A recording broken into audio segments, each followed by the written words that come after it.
मैं बड़ा हंसा और हंस करके मैंने कहा कि सुनने में तो अच्छा लग रहा है जी लेकिन मेरा अधिकार क्यों छीन रहे हैं आप? सो तब दूसरे जो टीचर थे उन्होंने बताया कि ये वेद के पापा हैं। तो ये ऐसे ऐसे शब्द सुनने का क्या आपका भी मन करता है? सो आप भी ऐसे अच्छे शब्द सुन सकते हैं। मैंने अपना बहुत अच्छा कर लिया, हेल्थ वाइज में अच्छा हो गया, लेकिन मैं ये चाहता था कि बच्चे भी अच्छे हैं, आज अच्छे हैं, ये हमेशा अच्छे रहें। लेकिन मैं यदि ये सिस्टम को एज ए कंज्यूमर लेता रहूंगा और मैं अपना काम करता रहूंगा अपनी अपनी जगह पर, तो हो सकता है कुछ दिन बाद मेरे मन में आए कि यार ठीक है, अब तो मैं ठीक हूं, अब मैं नहीं कर रहा। तो धीरे धीरे करके क्या होगा कि मैं इधर से मुड़ता चला जाऊंगा और मेरा स्वास्थ्य धीरे धीरे फिर गड़बड़ाएगा, क्योंकि वो चीज नहीं मिलेगी, अच्छी चीजें नहीं मिलेगी। यानी आपको बहुत ठंड लग रही थी और रजाई आपने ओढ़ी और रजाई आपको कोई खींच ले गया या आपने दूर फेंक दी, थोड़ी देर बाद फिर ठंड लगी और आपके पास नहीं है तो आप ठंडेंगे। सो इसी तरह से जब न्यूट्रिशन छूटेगा तो बॉडी फिर से जवाब देने लगेगी। मैंने सोचा क्यों न मैं इसका पार्ट बनूं, और मैं पार्ट बनूंगा, हमेशा हेल्थी रहूंगा, तो मेरे बच्चे और मेरे परिवार के लोग अपने आप मेरे को देख करके और जो चीज में हम रम जाएंगे, उस जो हम उसमें रहने लगेंगे, उस सिस्टम के हो जाएंगे, तो जरूर उन चीजों को हम यूज करेंगे। मैंने अपनी लाइफ को कैसे भी करके एक्यूप्रेशर से, होम्योपैथी से, किसी भी तरह से यहां तक ले आया। लेकिन मैंने समाज में इस बीच में ये देखा था कि बच्चे लोग आजकल पेरेंट्स के व्यापार को या पेरेंट की जॉब को कॉपी नहीं करते हैं।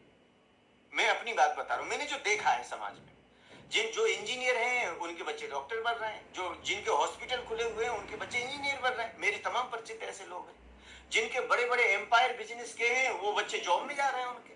कैसा, अब वो पापा आपका वो ये वाला हमारा हम नहीं कर पाएंगे। मैंने सोचा कि मैंने तो जो कुछ कर लिया, लेकिन मेरे बच्चे मेरे इस काम को कॉपी नहीं करेंगे और शायद जॉब का पता नहीं कैसा रहेगा। रहेगा तो हम सब अलग अलग रहेंगे।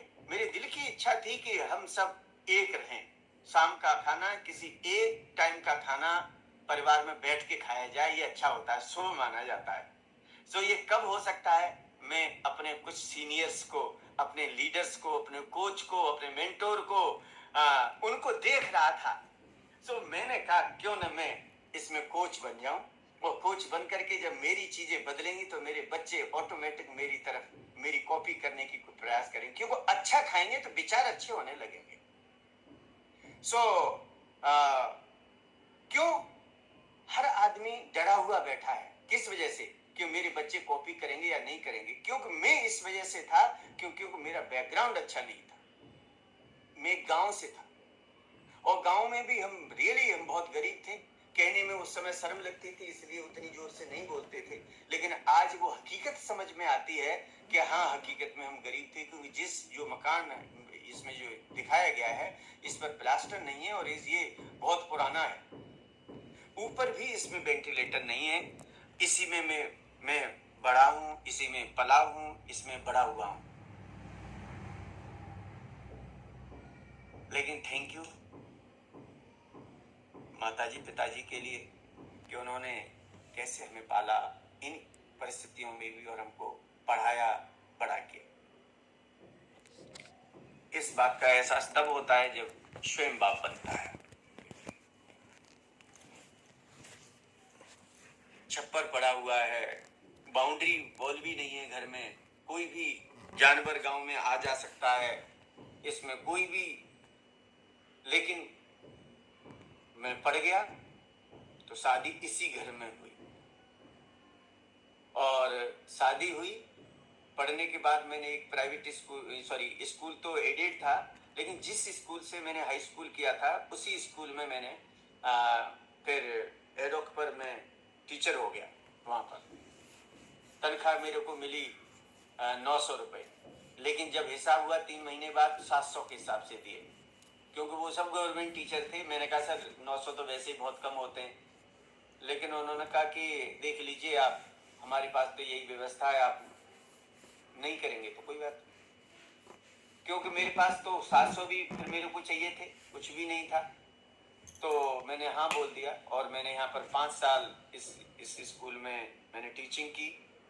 लेकिन मेरे एक रिश्तेदार हैं, मेरी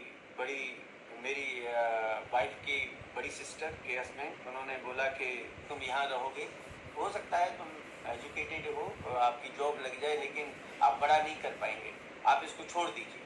और मैं छोड़ करके 400 रुपये महीने का किराया, कमरे का किराया दे करके अपने हेडक्वार्टर अलीगढ़ पर आया, जो मेरे यहाँ से लगभग 55 किलोमीटर दूर है। और यहाँ आके रहने लगा। यहाँ पर कोचिंग सेंटर खोला, और कोचिंग सेंटर में छोटे छोटे बच्चों को LKG से लेकर के मैंने हाई स्कूल इंटर तक के बच्चों को पढ़ाना शुरू किया। साथ में एक्यूप्रेशर की चिकित्सा शुरू की। और ऐसा करते करते हमारा बेटा पैदा हो गया यहाँ बड़ा। और वो सब मेरे पास फिर वो जगह भी नहीं थी, और वो स्थान भी इतना अच्छा नहीं था, लेकिन फिर भी ये तख्त और कुर्सी किसी और की है, उन्हीं की मकान की, यहाँ पर मैंने ये शुरू किया। और इतनी मेहनत करके रात और दिन, क्योंकि मेरे पास पैसा नहीं था, सो मैंने ये एक्यूप्रेशर हेल्थ सेंटर नाम का एक प्लाट खरीदा। यहाँ पर एक मैंने शॉप बनाई, अपनी घर बनाया। लेकिन इसके लिए, क्योंकि मेरे पास कुछ भी नहीं था, सो रात और दिन एक ही चीज़ थी, मेरा शरीर, मेहनत। मैंने बहुत मेहनत की, और मेहनत के करते हुए शरीर में सारे विकार पैदा हो गए, मोटापा आ गया, बीमार होने लगे, सब कुछ। हम दोनों बहुत परेशान। इसी बीच में मेरे को जनवरी 2016, मैंने 10 जनवरी 2016 को पहला सेक दिया, और 20 जनवरी 2016 से कंटिन्यू किया। 24 जनवरी को अचानक एक दिल्ली के अंदर एक STS थी, ईरोज होटल में, जहाँ पर मुझे जाने का अवसर मिला। और वहाँ से, जैसे आज आप वर्चुअल देख रहे हैं यहाँ पर, वहाँ पर भी 1500 से ज़्यादा लोग थे। और फिर उस मीटिंग को मैंने ज्वाइन किया। वहाँ से मेरा सारा विजन क्लियर हुआ, एक एक चीज़ मेरे को क्लियर हुई। और उस दिन से आज तक मेरे अंदर कोई भी कन्फ्यूजन नहीं आया, कंपनी को लेके, प्रोडक्ट को लेके, सिस्टम को लेके। सो थैंक यू कहता हूँ कि वो विजन दिखाने के लिए